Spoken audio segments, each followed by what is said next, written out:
Vlogging has become a staple of YouTube content creation. And today I have a brand new lens, the Sony 16 to 35mm f4 power zoom lens. And I'm going to tell you why I think this G lens might be the ultimate vlogging lens. And stay tuned to the end of the video because I'm going to give you a combo that might be the very best small compact vlogging setup that you can get on the Sony system. Today I have a brand new lens. This is the Sony 16 to 35mm f4 power zoom lens. This lens came out in 2022 and this might be the most perfect ultimate vlogging lens that you can get on the market. Why am I saying that this lens might be the perfect vlogging lens for maybe a brand new YouTuber coming on board? Well, first off, it is super lightweight. One of the things when you're out vlogging is you don't want a huge heavy lens that's going to weigh you down and ultimately make you tired. I currently am shooting with the Sony 16 to 35mm f2.8 lens, and that thing is really heavy. That thing comes in at about 1.5 pounds. So this lens comes in at 353 grams or 12 ounces. This thing comes in at half of what the Sony f2.8 G Master lens comes in. So as far as weight goes, this thing is not going to slow you down, and this lens is going to make it so much easier to vlog for a longer period of time. Now this lens is also compact,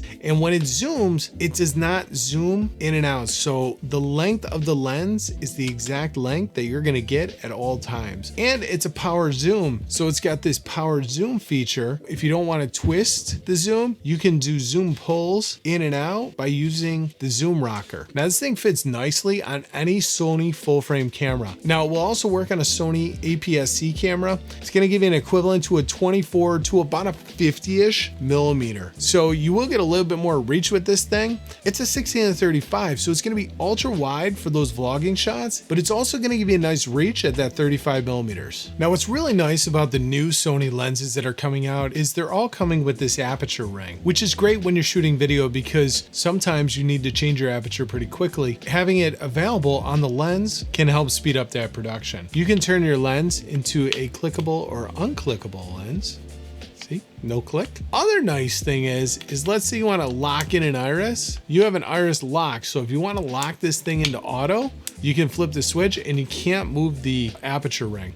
Or if you want to be able to stay in that mode where you're moving back and forth, you can lock the aperture and it's not going to go back to the A, which is kind of nice because then you are always in control of the aperture. Sometimes you just need the aperture to change because you're going from a light scene to a dark scene pretty quickly. And sometimes you just want to open up that iris a little bit wider to get a little bit more light in there. And being able to do it right on the lens while your hand is currently on it, huge advantage. Now this is a power zoom lens. What does that mean? That basically means that you can do power zooms using a power zoom toggle, which can be really convenient, but also a real pain at the same time. Why is it convenient? Because if you're looking to do smooth zoom ins and zoom outs, you can pull down on the zoom toggle and it's going to zoom in and out rather smoothly. You're going to get a consistent speed where sometimes if you crank this a little too fast, you're going to get kind of that zoom in and out effect. Downside with this zoom toggle, it's really easy to bump. So if you're vlogging and you're just holding your camera, sometimes you can bump this with your hand and your camera can start zooming in and out, which can be a problem because sometimes you're shooting at 16 millimeters and then all of a sudden you're zoomed in and now you're shooting at like 24 or 35 millimeters. The other problem is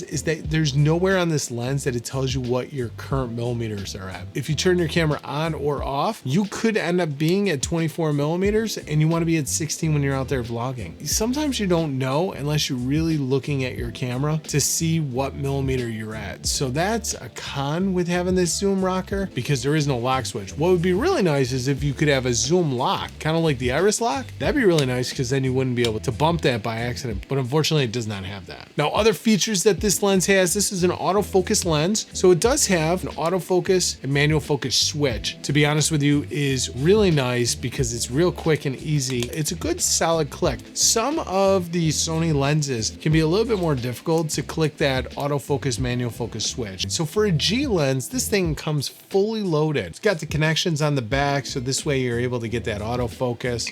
It's also got this 72 millimeter filter thread on here. So it's not super huge like the f2.8 version. It's only a 72 millimeter filter thread versus an 82 millimeter. I do like to think of this thing as kind of a little fat boy. It's kind of got a little girth to it, a little chunkiness. It's a chunky lens, but it fits very nicely in the hands. The size, I think, is perfect for it. It's small, it's compact, and it's a little bit on the fatter side. So like I said, it does fit beautifully in the hands. So when you're out there shooting, it holds very nicely, and it's so light. The fact that this thing is only 350 grams, my Sony 20 millimeter is about that weight. So those two lenses are two of the lightest lenses that you're gonna get for the Sony full frame system. Okay, so let me jump in here right now and say, if you're liking this video, do me a favor, hit that like button, that subscribe button, and that bell notification. Because if you like Sony gear, you like my content, and you should become a subscriber to the channel. It costs you absolutely nothing, and by hitting that bell notification, you're gonna be notified every time I come out with a new video. And trust me, I'm gonna be coming out with a lot of Sony videos over the next couple of months that you're not gonna wanna miss. So go ahead, hit those buttons. It's free, and if you don't like it, down the road, you can unsubscribe. Don't worry, won't hurt my feelings. Maybe a little bit. All right, so what to do with this lens? So again, I have the Sony 16-35 f2.8 lens. So what I'm gonna do right now is I'm gonna go ahead and I'm gonna switch this lens out for that 16-35 GM lens. And I'm gonna show you the image quality that you can expect to get at f4 from this lens. Now, right now I am shooting at f4. So we're gonna see if the image quality gets better or worse when we throw on this lens.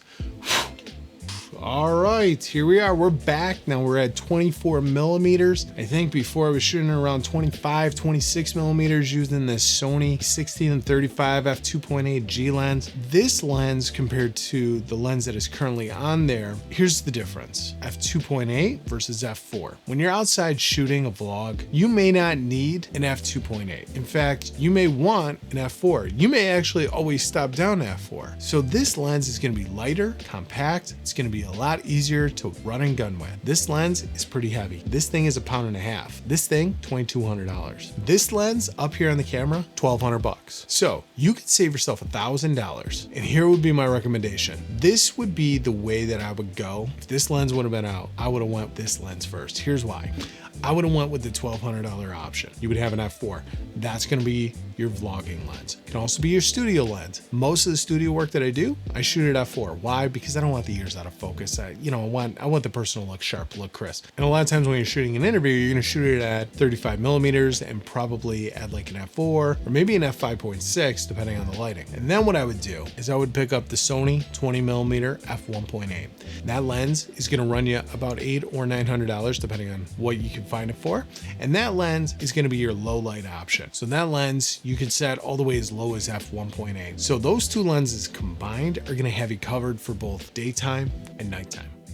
And it's gonna be the same price as getting this lens. So you can save yourself some bucks, get these two lenses, and this is gonna be a perfect combo. So if I were starting out in the full frame market, that's how I would go today. I would skip this G Master lens. This thing was made back in 2016 and it does a great job. It's still amazing, it's beautiful, but it's ready for a refresh. And until this thing is refreshed, this new power zoom lens, if you're into video, this power zoom lens is the way to go. And I would highly recommend it with that Sony 20 millimeter f1.8. You're gonna have all your bases covered from 16 to 35. And unless you get the Sony a7S III or the FX3, you're gonna have APS-C mode. So then you're gonna be able to take this thing all the way from 16 to 50-ish millimeters.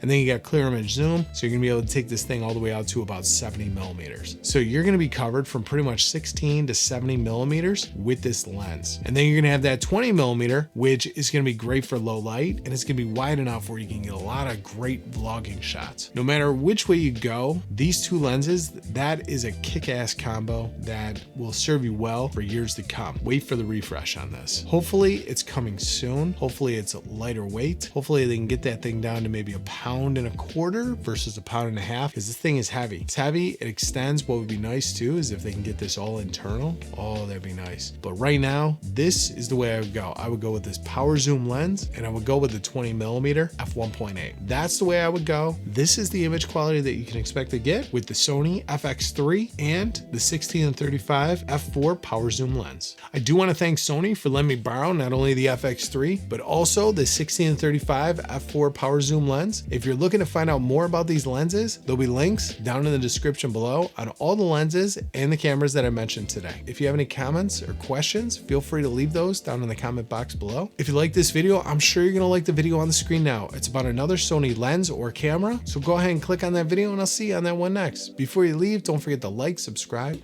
and ring the bell. Thanks for watching. See you in the next one.